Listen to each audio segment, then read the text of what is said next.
buenos días. Nos da muchísimo gusto ver esta conferencia y compartir con ustedes este mensaje tan impactante que va a sacudir las conciencias y nos va, sobre todo, a hacer recapacitar acerca de qué corta es la vida y qué importante es para nosotros enfocarnos verdaderamente hacia lo que vale la pena. Porque si tú me preguntas cuál es el tesoro más grande que Dios nos ha dado, es la familia. Y la familia es el tesoro más grande que tenemos, nuestra esposa, nuestros hijos, y todo lo demás es completamente secundario.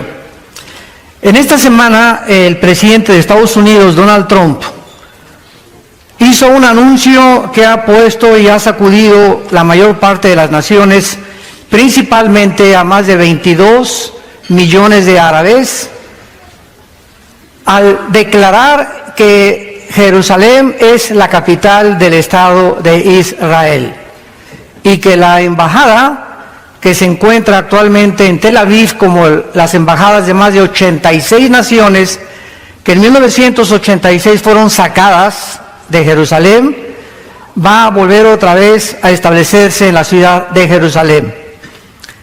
La ciudad de Jerusalén es la ciudad más conquistada de la historia y es la raíz de tres de las más grandes religiones del mundo entero, que es el judaísmo, el cristianismo y el islam. El islam reclama Jerusalén como su capital. Mahmoud Abbas, el presidente de Hamas y de la Franja Palestina, acaba de declarar. Vamos a pedir silencio con los celulares.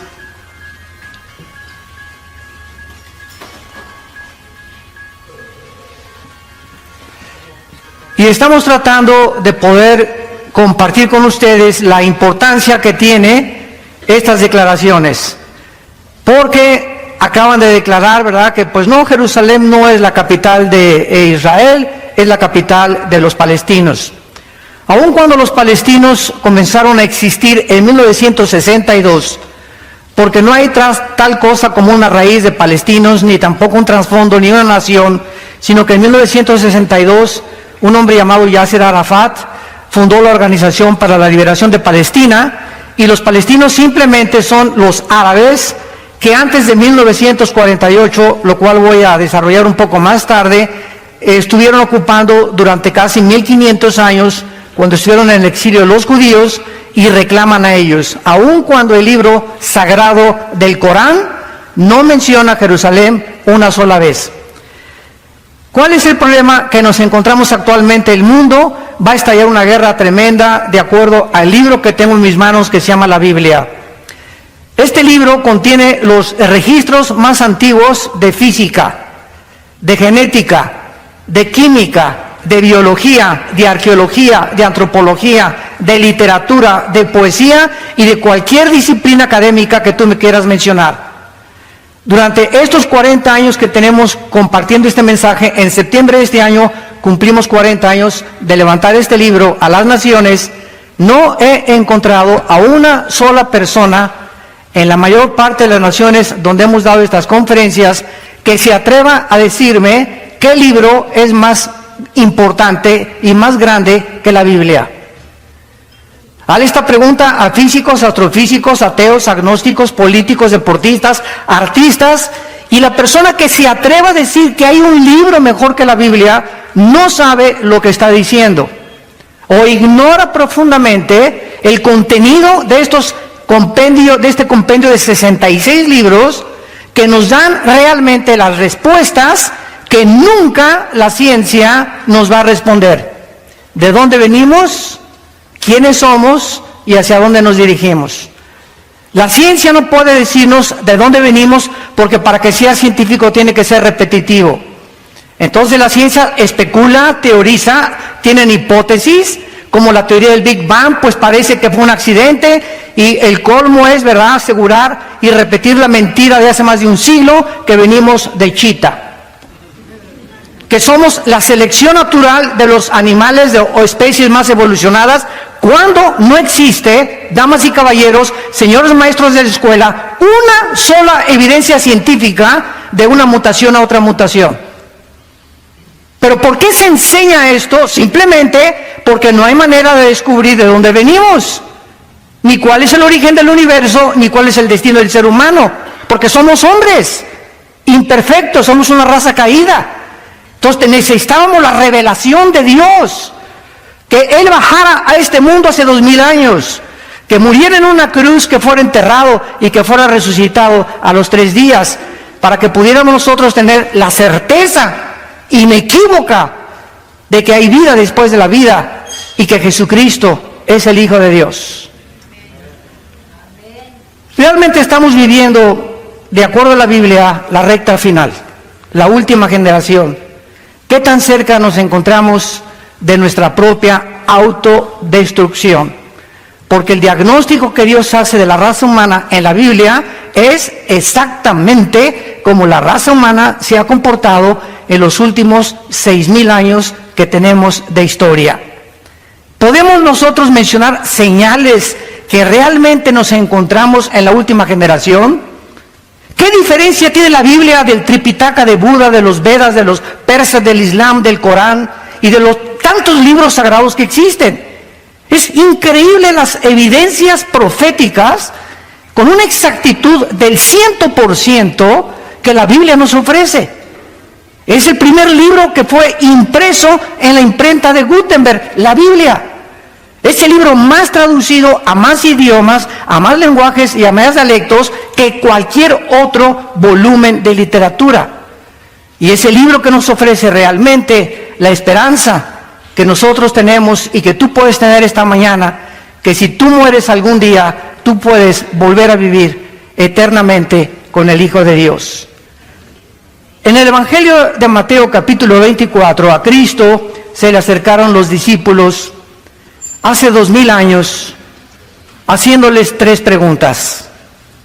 Y estando él sentado en el monte de los olivos, versículo 3, los discípulos se le acercaron aparte diciendo, dinos, número 1, ¿cuándo serán estas cosas? 2, ¿qué señal habrá de tu venida? Y número 3, ¿qué señal habrá del fin del mundo? Respondiendo Jesús les dijo, miren que nadie los engañe. Vendrán muchos en mi nombre diciendo, yo soy el ungido, o sea, yo soy el Cristo, y a muchos se engañarán. Y oirán de guerras y rumores de guerras. Miren que no se turben, porque es necesario que todo esto acontezca, pero aún no es el fin. Porque se levantará nación contra nación, reino contra reino, y habrá pestes, hambres, terremotos en diferentes lugares, y todo esto será el principio de los dolores. Cuando Jesús menciona que una de las señales del mundo era cuando las naciones del mundo se enfrascaran o se involucraran en una guerra mundial, durante toda la época del ser humano, de acuerdo al Instituto para la Investigación de la Paz en Suecia, Estocolmo, en los 6000 años de historia que tenemos, damas y caballeros, solamente hemos visto 25 años de paz.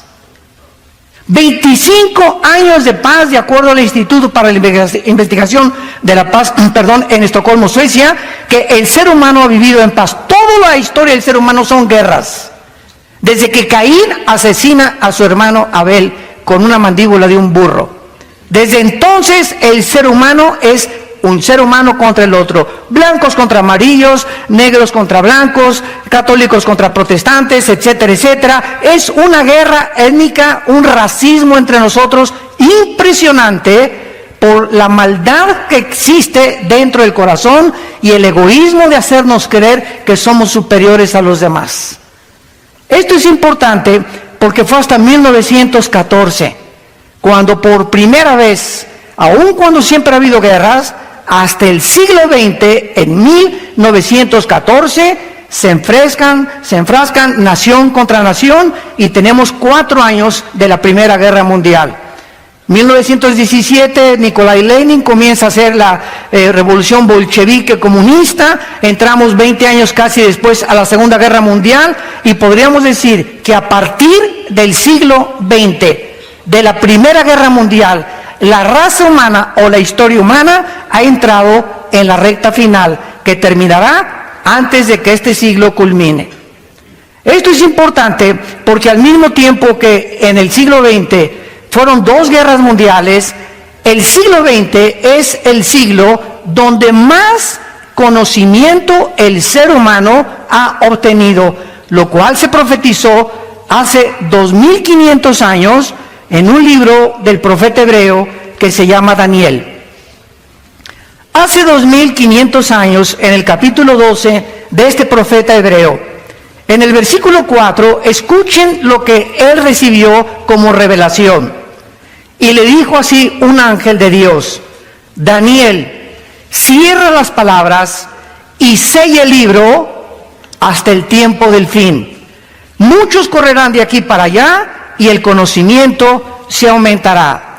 Veamos nosotros a continuación, damas y caballeros, que de acuerdo a esta profecía, hace 2500 años se cerró o se le puso un candado y el ángel le dijo a Daniel: Daniel, la revelación que te estoy dando van a pasar 2600 años aproximadamente, y hasta el tiempo del fin la humanidad va a comprender lo que te acabo de revelar hace 2600 años.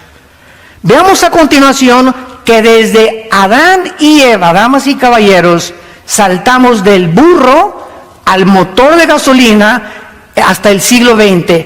Lo que no se descubrió en casi 5500 años o más, se descubrió en menos de 50 años. 1892, los hermanos Dugea manejan el motor de gasolina. En 1905, Henry Ford, en un carro modelo T, comienza a circular a 25 kilómetros por hora. 1903, los hermanos Wheelwright, norteamericanos, hacen la primera tentativa de volar. 1929, Alejandro Fleming descubre la penicilina. 1945, el doctor Oppenheimer y Enrico Fermi, italianos y alemanes respectivamente, se unen para desarrollar el proyecto Manhattan, para comenzar a bombardear el uranio 235 y fisionarlo y producir la primera fisión nuclear de la historia, fabricando las primeras bombas atómicas. 1954 es botado el primer submarino de energía nuclear en Estados Unidos. 1957 se lanza el primer satélite por Rusia. 1973 es puesta en órbita la primera plataforma espacial. 1969 el hombre llega a la luna. 1975 se produce la primera PC. 1983 los primeros teléfonos celulares y 1991 se desarrolla la red de internet. Damas y caballeros, desde los 90 a nuestros días, ya qué cosa nos sorprende en la época cibernética en la que estamos nosotros viviendo.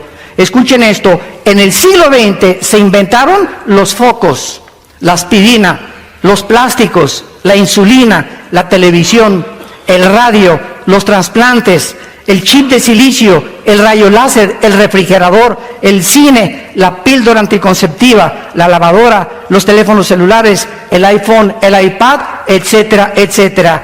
La pregunta es, ¿por qué fue hasta el siglo XX que el hombre alcanzó este desarrollo tecnológico y científico que durante los siglos anteriores jamás se había logrado? La respuesta es muy sencilla: para que Dios nos pudiera advertir que nos comencemos a preparar para su venida. Dice la Biblia en la primera carta a los tesalonicenses: porque no somos hijos de las tinieblas, somos hijos de la luz, y no somos de la noche ni de las tinieblas. No durmamos como los demás, sino velemos y seamos sobrios, porque no nos ha puesto Dios para la ira, ni para el juicio que viene sobre el mundo. Antes de que Cristo regrese, la Biblia establece, millones de personas vamos a desaparecer en lo que se conoce como el arrebatamiento de la iglesia. Y va a llegar un día en que vas a voltear y tu esposa no está en tu cama, no se fue con el lechero. Y tus hijos desaparecieron o tu esposo desapareció. Todos los millones de niños en los hospitales van a desaparecer y van a comenzar el mundo a producir una confusión en los medios de comunicación. Pilotos se van a estrellar porque desaparecieron los pilotos, accidentes múltiples en las carreteras.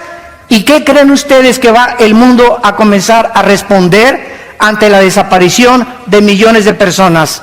Se los llevaron los ovnis. Y esto es algo muy claro, que desde 1946 la aparición del fenómeno ovni ha tenido lugar con más frecuencia, preparando el mundo para una venida de una forma sobrenatural de supuestos extraterrestres. Y que la Biblia nos muestra que no son extraterrestres, ni marcianos, ni jupiterianos, ni plutonianos, son ángeles caídos, bajo la agencia de un querubín llamado Lucifer, que después se le puso el nombre de Satanás, que significa el adversario, y después se le llamó el diablo, que significa el acusador. Estamos rodeados de un mundo de maldad, donde hay influencia y energías poderosas sobre los seres humanos para volvernos locos, para abortar la misión que tenemos en este mundo, para hacernos creer que venimos de los animales y que no somos agentes morales responsables de nuestras acciones. Es un mundo completamente dominado, en el cual, cuando conocemos la verdad, Jesús dijo, la verdad te hará libre.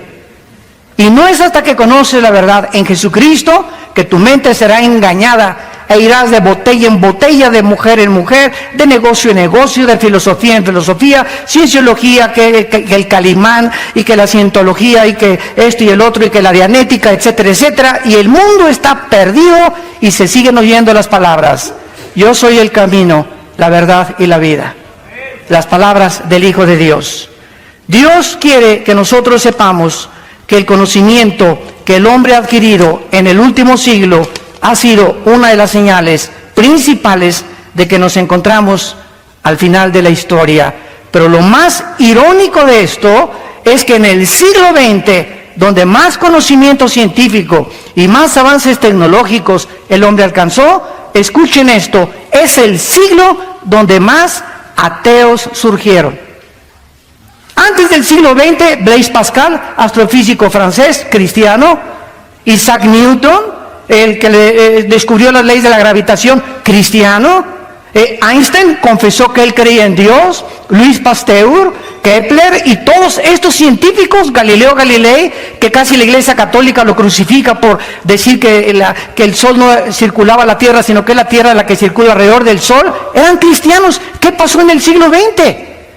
Que el conocimiento nos ensoberbeció. Sigmund Freud, ateo; Karl Marx, ateo; Charles Darwin renegó de su cristianismo; Friedrich Nietzsche, el padre del nazismo, del comunismo y del fascismo, ateo, el que proclamó que Dios está muerto; Jean-Paul Sartre, el padre del existencialismo, en 1990, que muere cuando escribe su libro El muro y la náusea, diciéndole a su hija: hija, he tratado de poder pelear contra un Dios que no existe, es incongruente mi filosofía, porque he descubierto que filosóficamente es insostenible mi ateísmo. Y así tenemos a Carlos Sagan, el astrofísico también ateo, que dijo, pues no hay nada en este mundo más que lo que podamos, el propósito que le podamos dar a nosotros. Pero viene una sorpresa impresionante en 1954, cuando el doctor Crick y el doctor Watson, norteamericanos, les dan el premio Nobel de Medicina por descubrir el ácido desoxirribonucleico, conocido como el ADN. Cuando el hombre comienza a involucrarse en descubrir que los billones de células que el cuerpo humano tiene, tenemos cromosomas con genes dentro, con el ADN, o sea, con un programa, con información, los ateos, el 62% de los ateos, desde el año 2005 al año 2012, en 7 años, se convirtieron a la Biblia. Viendo que era imposible seguir sosteniendo que somos el resultado de una evolución y que es imposible biológicamente, la primera y la segunda ley de la termodinámica, físicamente la entropía, niega completamente la evolución, y químicamente también. Y ahora genéticamente nos demuestra la genética que es imposible que el ADN de un chango lo tenga el ser humano, o el camello, o el de un león, o el de león un tigre, o el de un perro un gato. ¿Por qué? Porque esta es la información que Dios puso en cada uno de nosotros para destruir la sabiduría de los sabios y de los que se dicen ateos. Y gracias a Dios que ahora ahí está el Instituto para la Investigación de la Creación Científica en San Diego, California. El instituto, apúntalo, para la investigación científica en San Diego, California, que alberga más de 1,600 científicos con doctorados que se convirtieron al cristianismo y que proclaman que la Biblia es la palabra de Dios y que los cielos pasarán y que jamás ninguna cosa que la Biblia se adelanta a la ciencia, ningún libro sagrado puede ni siquiera discutir con la Biblia. Vemos en segundo lugar otra señal. En 1945 se sueltan 2 bombas atómicas sobre Hiroshima y Nagasaki, 2 ciudades y un puerto de Japón, matando a más de 150,000 japoneses. Es increíble que hace 2,400 años el profeta Zacarías, en el capítulo 12, capítulo 14, versículo 12, haya puesto estas palabras, profetizando las consecuencias de lo que producen los rayos láser y los rayos gamma y las 500 partículas radiactivas que contiene cada bomba atómica. Escuchen Zacarías 14:12 y dice así: esta será la plaga con que herirá Jehová a todos los pueblos que pelearon contra Jerusalén. La carne de ellos se corromperá estando ellos sobre sus pies. Se consumirán en las cuencas sus ojos y la lengua se les deshará de su boca. Ni siquiera en este tiempo la pólvora se había inventado, damas y caballeros. ¿Saben ustedes que en 1942 Oppenheimer y Fermi hacen el proyecto Manhattan entre Estados Unidos, Canadá, Gran Bretaña, para un proyecto ultra secreto denominado Manhattan o el proyecto Manhattan? Invitan a Alberto Einstein y Alberto Einstein manda una carta al presidente de Estados Unidos diciéndole: el día que nosotros comencemos a desintegrar el átomo del elemento uranio 235, lo vamos a usar contra nosotros. Yo no quiero involucrarme en este proyecto porque tarde o temprano el hombre, cuando mete sus manos en la tecnología o mete sus manos en la genética, como se está manipulando actualmente, etcétera, etcétera, siempre se vuelve contra nosotros aquello que descubrimos por la incapacidad que el ser humano tiene para poder manejar su propia vida, su propio matrimonio, sus propios hijos, sus propios negocios y mucho menos las naciones. El 6 de agosto de 1945, a las 8:15 de la mañana, se lanza a una altura de 500 metros. La bomba atómica no explota cuando toca el suelo. La bomba atómica explota a 500 metros antes de que toque el suelo para su información. Se suelta una bomba sobre Hiroshima y esta bomba medía 3 metros y 4 toneladas de peso. Portaba uranio como material fusionable y su poder explosivo fue de 20 kilotones. Un kilotón equivale a 1 tonelada de dinamita. O sea, esta bomba, recuérdalo, tenía 20,000 toneladas de dinamita. El avión fue designado como el B-29 Enola Gay y la explosión destruyó a un radio de 13 kilómetros cuadrados del epicentro de su detonación, muriendo aproximadamente en las 2 explosiones, porque el 9 de agosto se lanzó la segunda bomba sobre Nagasaki, más de 150,000 personas. Estas son las consecuencias de la explosión. Sus cuerpos se deshicieron estando parados. Las cuencas de sus ojos se deshicieron estando parados y la lengua se les deshizo de su boca. Algo que fue anunciado 2,500 años antes de que se descubriera la fisión nuclear. Ahora bien, esto no es absolutamente nada, porque en 1952 los Estados Unidos detonan la bomba de hidrógeno que acaba de detonar tu compadre Kim Jong de Corea del Norte. Nada más que sin el material fusionable nuclear en la punta. La bomba de hidrógeno tiene 1,000,000 de toneladas de dinamita. Esto fue detonado en 1958. China también detona otra bomba de hidrógeno. Llevamos 2. Y actualmente, en el siglo XXI que nos encontramos, existe un proyectil llamado el Mark 12A, con la fuerza explosiva de 335,000 toneladas de dinamita. Y el Titán 2 con 9 millones de toneladas de dinamita. ¿Estamos al borde, damas y caballeros, de un holocausto nuclear en el mundo? ¿Acaso son juguetes que las naciones están acumulando para ahora en Navidad cantar Jingle Bells, Jingle Bells? Nos encontramos en el siglo XXI, con los máximos avances tecnológicos, con una época nuclear impresionante, descubrimientos científicos como la genética y la manipulación del ADN. Nos encontramos al borde y a un punto de autodestruirnos. Es increíble la autodestrucción y el ego que gobierna al ser humano. Actualmente somos la primera generación en la historia con el suficiente potencial explosivo para poder volar al mundo en un minuto. Corea del Norte, Irán y Siria han amenazado al mundo con armas nucleares, que en cualquier momento solo necesitamos a un loco, a un paranoico, a un psicótico, a un sociópata, para que pueda él, con sus múltiples desórdenes de su personalidad, estallar una bomba sin importarle las consecuencias que van a haber en el mundo entero.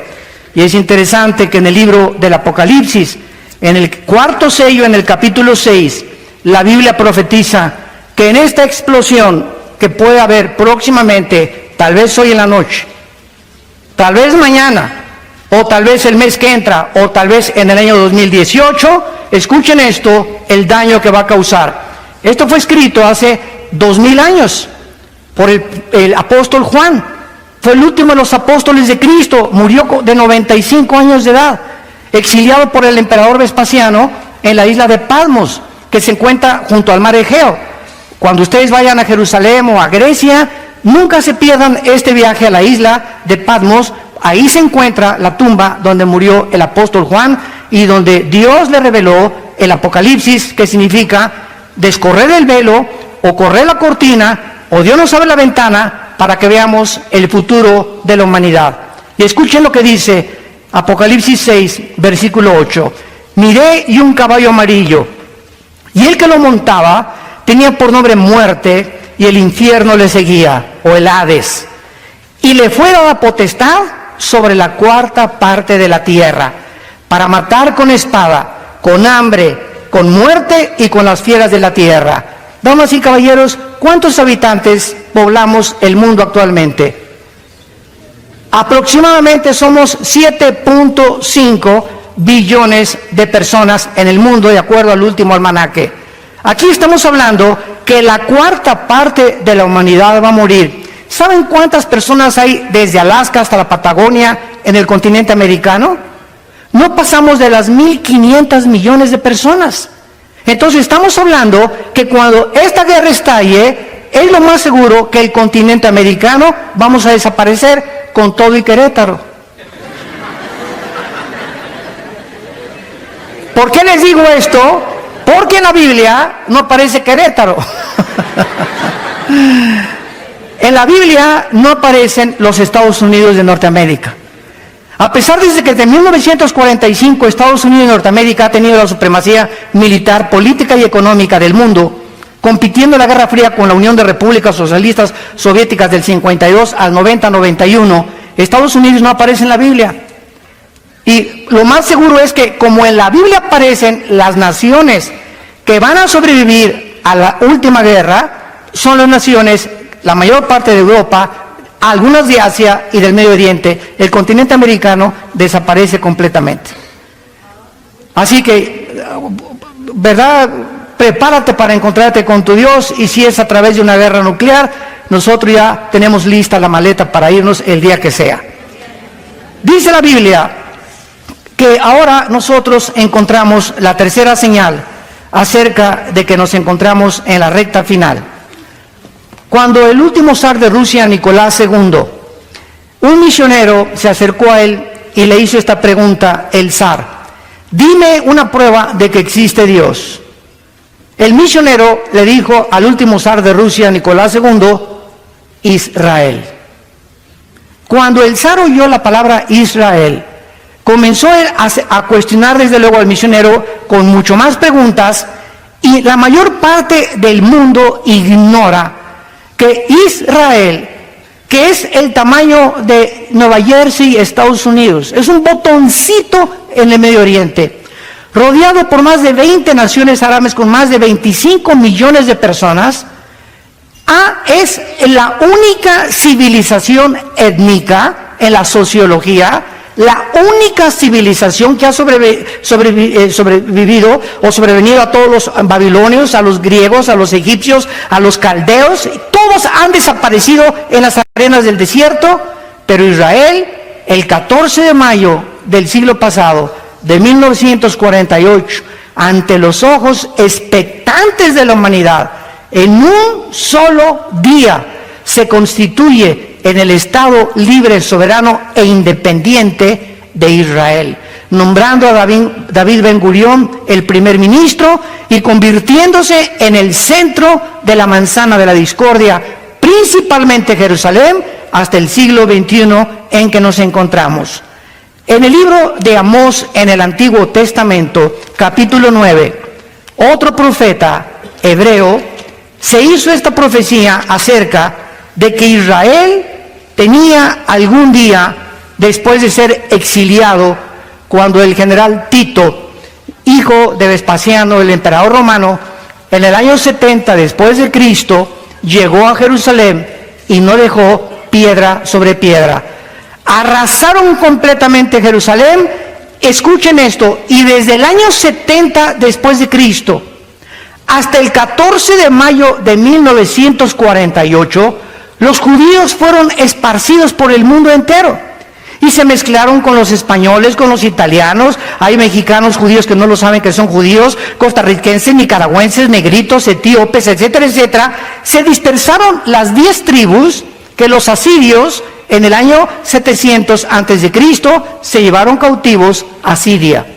Y esto es impresionante porque cuando este zar escuchó que el pueblo judío era una evidencia de la existencia de Dios, lo vamos realmente a comprobar. En primer lugar, ¿por qué Dios escoge a los judíos? Y si hubiéramos sido los mexicanos, ¿y por qué no los italianos? Y si hubieran sido los ticos de Costa Rica, los nicaragüenses, ¿y por qué no nos escogió a nosotros?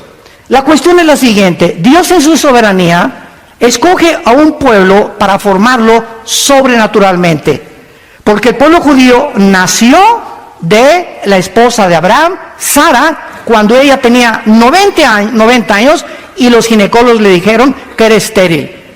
Abraham, ni con las pastillas que hay ahorita, podía Abraham, ¿verdad?, tener hijos.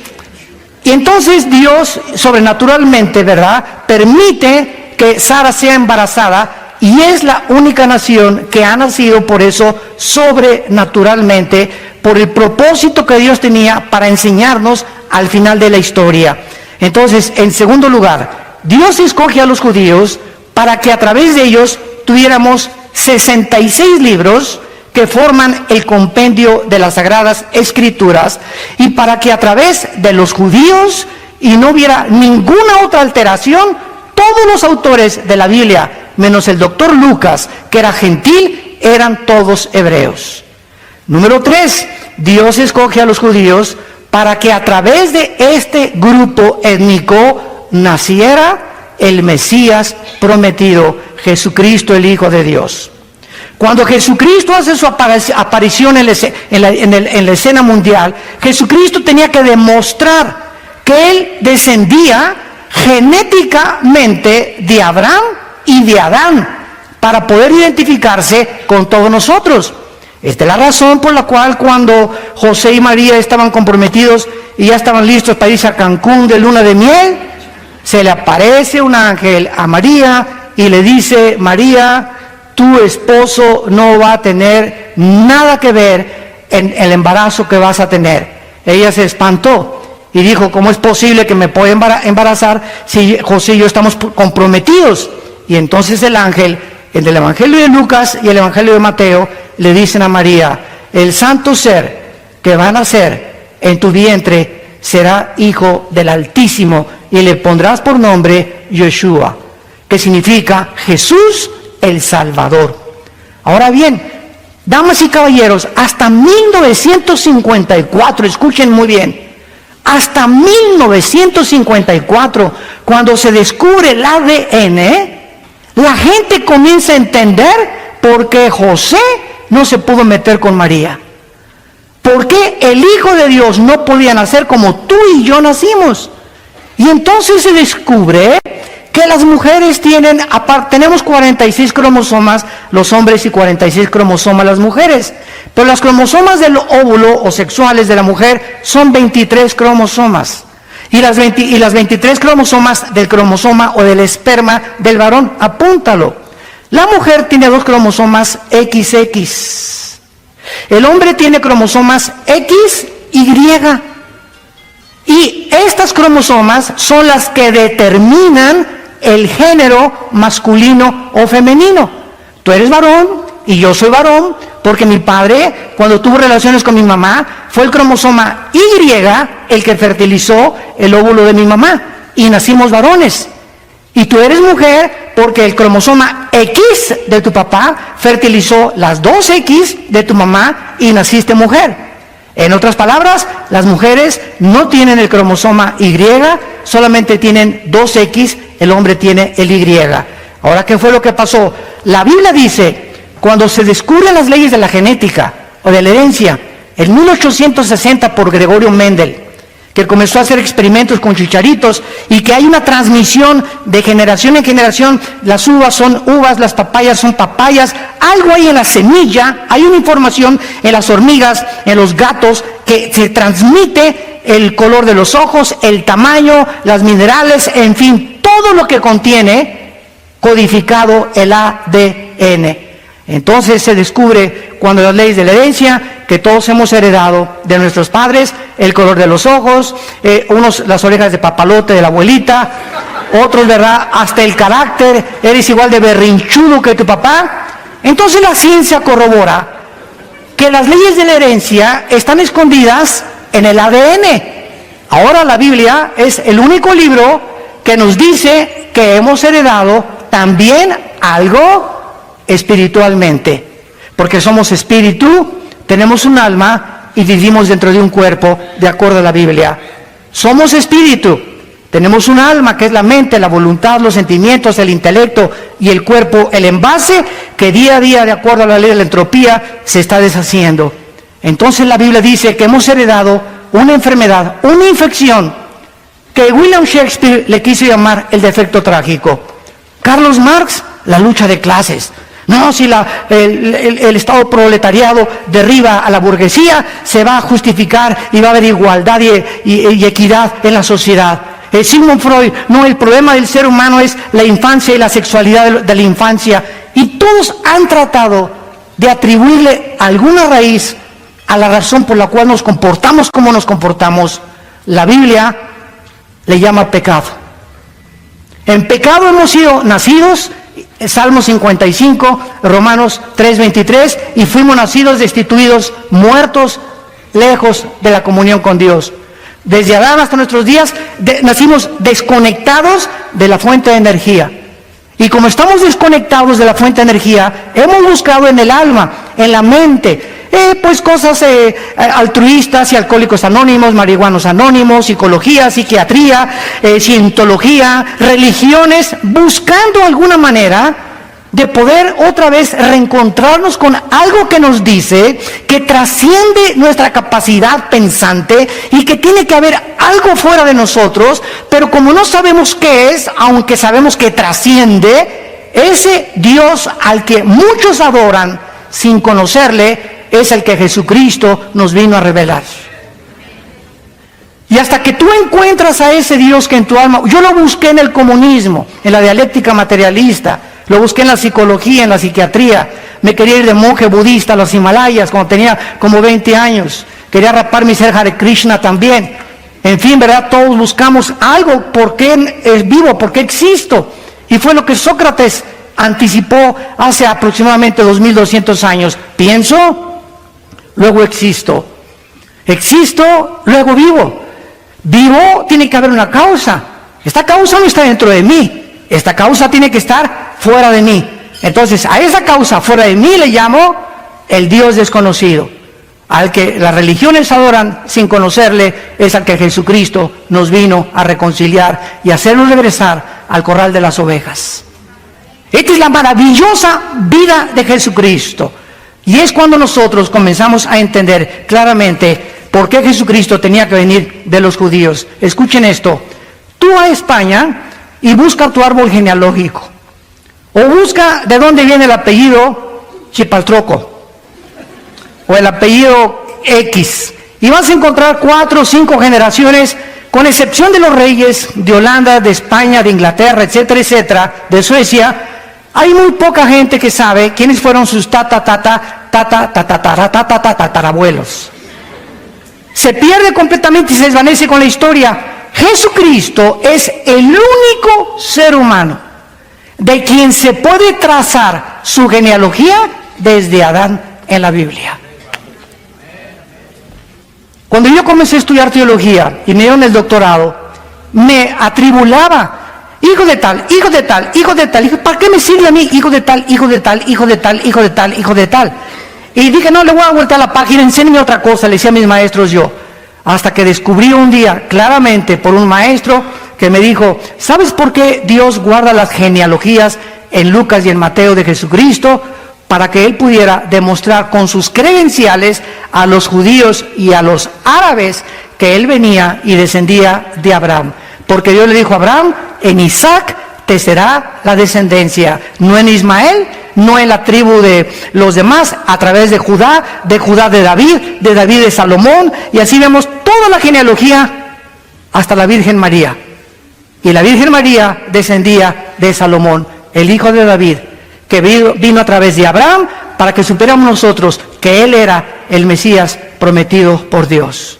Esto es maravilloso a los ojos de la Biblia. Pero veamos en Amós capítulo 9 esta profecía que contiene 3 puntos sobrenaturales. Y dice así, Amós 9, 14 y 15. Traeré del cautiverio a mi pueblo Israel.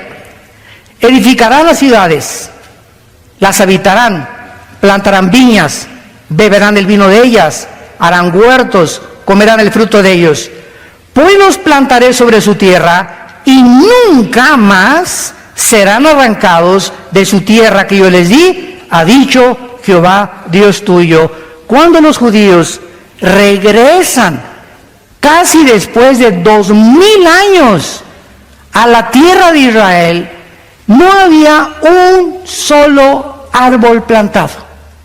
Era un desierto la tierra de Israel. A las 5:30 de la mañana, el 15 de mayo, horas después de que se establece por las Naciones Unidas, después del genocidio de los nazis, que regresen a su tierra, los atacan 1 hora después que se constituyen como Estado a través de las Naciones Unidas. Los árabes los atacan por primera vez. Y después vienen las guerras que vamos a ir viendo, pero cuando llegan los judíos no había árboles. En 2000 años, los pocos árabes, que ahora les llaman palestinos, no sembraron ningún árbol. ¿Saben ustedes que en 1950, 2 años después de que ellos llegan a Israel, plantan en la obra de la ingeniería hidráulica más portentosa del siglo XX, 7 millones de árboles, olivos? En 2 años irrigan la tierra y plantan más árboles de los 6 millones de judíos que los nazis asesinaron en la Segunda Guerra Mundial. Aquí lo dice claramente, traeré del cautiverio a mi pueblo Israel y habitarán las ciudades que yo les he dado. Ahora bien, los plantaré y a nadie los va a arrancar. Cuando ellos llegan, los atacan. En el 52, los vuelven a atacar. En 1967, la guerra más portentosa, sorprendente y misteriosa de todas las milicias de Alejandro el Magno, de Napoleón Bonaparte, de Carlomagno, el general Schwarzkopf. que fue el general que dirigió la coalición en 1990-91 en la guerra del Golfo Pérsico, graduado de West Point, escribe en sus memorias, lo puedes comprar por internet, el libro del general Schwarzkopf, lo que él dice: la guerra de los 6 días en Israel es la guerra más milagrosa, portentosa, sobrenatural que he leído y que jamás nadie puede jamás sobrepasar. ¿Qué pasó en la guerra de los 6 días en junio del 1 al 6 de 1967? El presidente Nasser, en aquel tiempo de Egipto, junta a Jordania, Siria, Líbano, Irak, y les dice: aplastemos a los judíos, saquémoslos al mar Mediterráneo y terminemos con este problema de una vez y para siempre. Dios les salva milagrosamente, porque después de que Egipto, Siria, Irak y Jordania, con casi 500,000 de soldados, 2.800 tanques y 800 aviones rodean a Israel. Escuchen esto. En la ley de las probabilidades, los que les gustan las matemáticas, si nosotros somos ahorita 800 personas en este salón y nos rodea un ejército de 20,000 soldados, vamos a poner 5,000 ametralladoras y nosotros tenemos 50 ametralladoras. En la ley de las probabilidades, ¿qué probabilidades tendríamos de salir vivos? Yo les voy a decir cuántas: 10 a la 12ª potencia. Infinito. Escuchen, son las mismas probabilidades que Israel tenía en 1967 para que salieran vivos. ¿Qué sucedió? El 2 de junio, un sargento iraquí se comunica con uno de Libia, de Líbano, y le comienza a transmitir un mensaje del ataque contra Israel. La intercepción que tenían los judíos ya en ese tiempo, porque son los amos de la aviación todavía, los mejores pilotos del mundo, más que los norteamericanos, que los ingleses y que los rusos, son los pilotos judíos ahorita, interceptan este mensaje y los aviones judíos, el F-16, se suben 6 pilotos el 2 de junio y a las 4:30 de la mañana, cuando estaban soñando todavía en el Calimán los egipcios y los sirios y los iraquíes, bombardean sus aeropuertos y acaban completamente con toda la aviación de todos ellos. El 4 de junio los judíos dominaban el aire, lanzan todos los tanques, y el 6 de junio se encontraban en la península del Sinaí, en las colinas del Golán, al norte del mar de Galilea, y habían reconquistado por primera vez Israel, Jerusalén, la parte occidental y la parte oriental.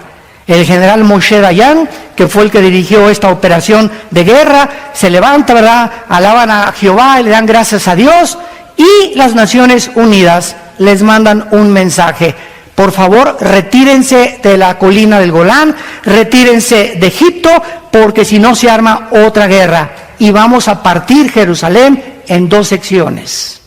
Se pueden quedar con la parte oriental, que es el Muro de los Lamentos, donde están ahorita, y en la parte occidental, que es donde están los musulmanes con la mezquita de Omar. Desde 1948 hasta el 67 habían tenido el control otra vez de Jerusalén.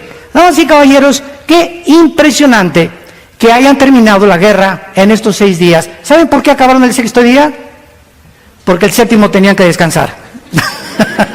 Hasta eso, ¿verdad? Fue algo irónico completamente. Ahora, después se levanta Yasser Arafat, se levanta Hezbollah, se levanta Hamas, se levantan todos los grupos terroristas, los han bombardeado, los han tratado de sacar. Nunca desde el 48, escuchen esto, los medios de comunicación te pueden decir muchas cosas, nunca desde el 48 Israel ha comenzado una sola guerra. Siempre han sido defendidos por Estados Unidos o por las mismas armas que ellos tienen, pero nunca han sido ellos los agresores. ¿Por qué? Porque el juramento de Yasser Arafat y de Mahmoud Hamas antier dijo: nosotros no vamos a tolerar que Jerusalén sea la capital de los judíos, es la capital de los palestinos, y daremos nuestra vida por ellos. Y así dice la Biblia que va a terminar la historia humana en Jerusalén.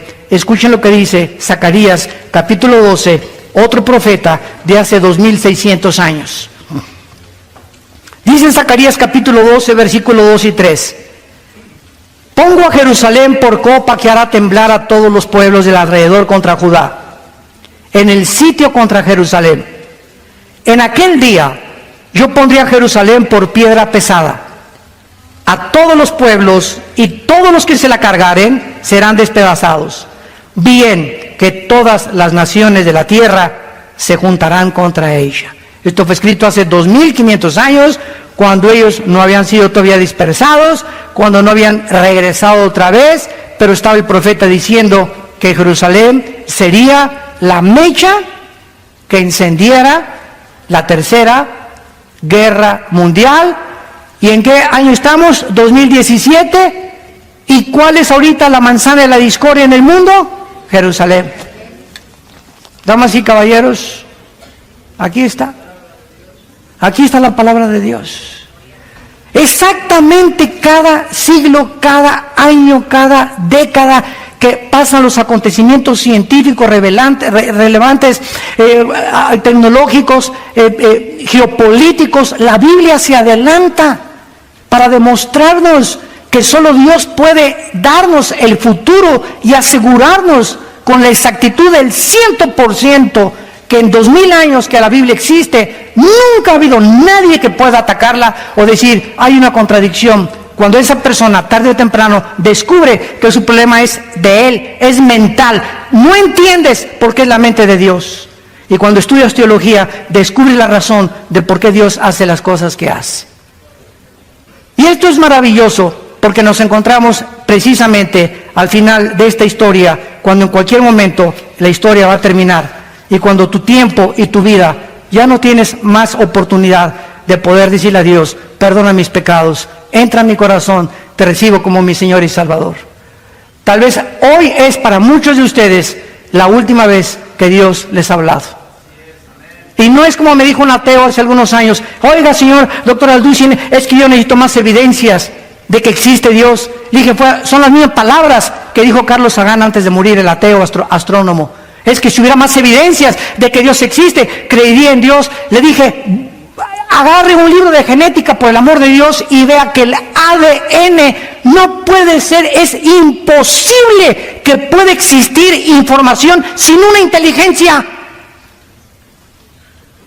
¿Cómo es posible que cada ADN de cada célula de nuestro cuerpo contenga 50 enciclopedias británicas de información? ¿Quién puso esa información dentro de nosotros? ¿Chita? Por el amor de Dios, Virgen del Socorro. Damas y caballeros, señores ateos que nos visitan, llegamos a un punto en la historia donde profesando ser sabios se hacen necios. Ahí me han atacado. ¿Usted cree que de los que creen que Adán y Eva, le dijo, oye, cabeza de aguacate? Tenemos más de un siglo enseñando una mentira a nuestros estudiantes en la universidad, que venimos de la evolución y que somos animales. Y si es así, no necesitamos un salvador, no necesitamos reglas morales, ni un código de conducta, no necesitamos 10 mandamientos, porque en ese momento le dije a este ateo, tú eres tu Dios, y tú haces tus propios mandamientos, y no te atrevas a decirle a tu hijo, no fumes marihuana, o no te acuestes, hija, con esa persona antes de casarte, porque tú tienes tu moral, él tiene su moral, y entonces todos somos dioses. No hay una verdad, ni una equidad, ni un código de conducta absoluto al cual podamos nosotros tener como punto de referencia. Nos convertimos en dioses. Y esta es la razón por la cual estamos a punto de destruirnos, porque no hemos querido entender que Dios nos hizo a su imagen y semejanza, que hace 2000 años murió su Hijo en una cruz, y dio su sangre y fue coronado con espinas, sus manos y sus pies sangraban. Y ahí en la agonía más grande Jesús decía, perdónalos porque no saben lo que hacen. Jesucristo es la personalidad más impactante de la historia. A ver, ¿de quién se celebra su nacimiento como ahora en Navidad? ¿De Buda? ¿De Mahoma? ¿De Hare Krishna? ¿De Mahatma Gandhi? ¿De Zoroastro? Dime tú, tu gallito giro, como dicen en Querétaro. ¿De qué otro hombre se paran todo y todo se convierte? Hasta los ateos no van a trabajar. O sabemos que no nació el 24 de diciembre, pero es como el Día del Padre que escogen cualquier día, el Día de la Madre, el día de etcétera, etcétera. Se escogió el 24 de diciembre. ¿Qué importa el día si no nace en tu corazón? Pero además de eso, ¿de qué otro hombre se celebra su muerte como en Semana Santa? ¿De tu tío? ¿De Nietzsche? ¿De Sartre? ¿De Bertrand Russell? ¿De Richard Dawkins? El ateo que está ahorita de moda, que escribió puras, yo le llamo marihuanadas. A ese grado hemos llegado en la humanidad de tontería. Tenemos más de un siglo creyendo, insistiendo que venimos de los animales, cuando no hay pruebas científicas, ni físicas, ni genéticas, ni biológicas de ello. Pero ¿por qué insistimos? Por el orgullo intelectual, la soberbia del hombre. Es la que te impide venir a la cruz, hincarte en esta mañana y darle tu vida al Salvador. Y los días los tenemos contados, damas y caballeros. Ya no podemos pasar ningún día más sin que entendamos que viene el día del juicio. El juicio viene, el juicio viene, el juicio viene. Prepárate para encontrarte con tu Dios. No quisieran muchos de ustedes en esta mañana venir a la cruz. Yo invito a muchos de ustedes en esta mañana que se acerquen al Señor, al Dios de la Biblia, al Padre de Abraham, de Isaac y de Jacob, al Dios y Padre de Jesucristo, que lo resucitó a los 3 días y que anhela tener comunión contigo, una relación personal viva, dinámica, orgánica con tu alma, para que tú descubras que hay algo más que hacer dinero, hay algo más que el sexo, más que el hedonismo y los placeres. Nunca encontrarás la paz, por más rico que seas, por más político y diputado y gobernador que te hagan y presidente de la República. Llegarás como un artista, el deportista más famoso, la artista más famosa, Miss Querétaro, Miss Mundo, Miss Universo, lo que tú me quieras decir. Al final encontrarás el vacío en tu alma que persiste. Como dijo Madonna hace 6 meses, tengo miedo de pasar los 55 años de edad y no tener la adrenalina de un público que me adore, porque se me va a acabar. Y así como se le acabó a Michael Jackson y Elvis Presley, a los políticos y deportistas, llega un momento en la vida en el que ya dices, ¿qué sigue? ¿Qué sigue? Porque fuimos creados con ese vacío que solo Cristo lo puede llenar. Y Él puede entrar a tu vida en esta mañana. Porque Él le has abierto la puerta al comunismo, a la dianética, a la cientología, al Himalaya, al ateísmo, al agnosticismo, al escepticismo. Ábrele la puerta a Jesús. No pierdes nada. Él viene para darte vida y vida en abundancia. Tú abre y dile, Señor Jesús, vamos a inclinar nuestra cabeza algunos instantes y ahí desde tu lugar dile estas palabras con todo tu corazón. Señor mío y Dios mío, reconozco que soy un pecador, una pecadora, y que no puedo hacer nada con mis pecados, porque yo no me puedo lavar a mí mismo, ni tengo el poder para cambiar de vivir. Creo que en esa cruz derramaste tu sangre preciosa hace 2000 años, y como creo que resucitaste de los muertos a los 3 días, te pido, Señor Jesús, que entres a mi corazón como mi Señor y mi Salvador. Te doy las gracias por haber pagado en mi lugar la cuenta pendiente de pecado que tenía contigo, y que nada ni nadie la podía borrar más que tu sangre preciosa. Gracias por entrar a mi vida. Quiero conocer la verdad, quiero ser libre, quiero morir en paz, sabiendo que si hoy mismo me llamas a casa, tengo la seguridad de irme contigo, no porque lo merezca, sino porque tú diste tu vida en mi lugar. Te doy gracias por el poder que ahora me das en el Espíritu Santo para comprender las cosas profundas de tu mente y entender que separado de ti nunca podré hacer nada. Te lo pido y te doy las gracias en el nombre de Jesucristo, tu Hijo amado. Amén. Gracias a Dios por este libro. Gracias a Dios por la Biblia. Gracias, Señor. Gracias, Padre, por este libro maravilloso. Gracias, Señor.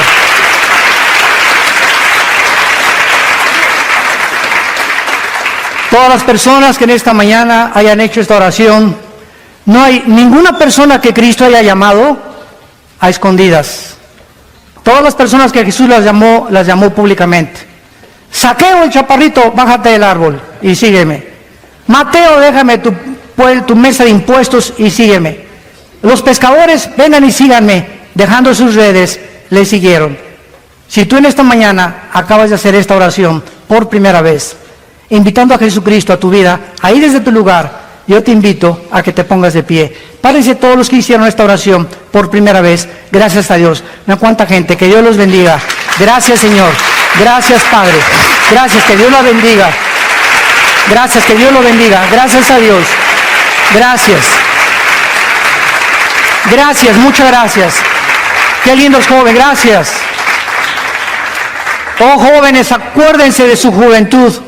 Acuérdense de Dios en los días de su juventud. Qué lindo los jóvenes que se van a recibir a Cristo. Los matrimonios se pararon de la mano juntos. Que Dios los bendiga, gracias a Dios. Los viejitos, gracias a Dios, que Dios los bendiga.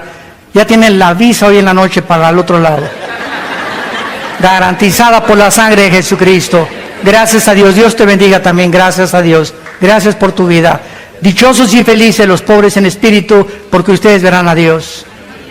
Dichosos y felices todos ustedes que son misericordiosos y que no ven a la gente como tus intereses o como personas para ser usadas, sino que vemos a la gente como almas necesitadas que necesitan a Cristo. Y dichosos y felices seas cuando te persigan y cuando la gente se burle de ti porque eres cristiano. No te amedrentes, al revés, gózate, porque así persiguieron a los profetas, a los apóstoles y al Hijo de Dios. Si a Él hicieron eso, ¿qué nos pasará a nosotros? Gocémonos y alegrémonos cuando en el nombre de Jesús somos perseguidos, porque grande es el galardón que Dios tiene para ustedes en los cielos. Que tengan mucha paz y que Dios les bendiga.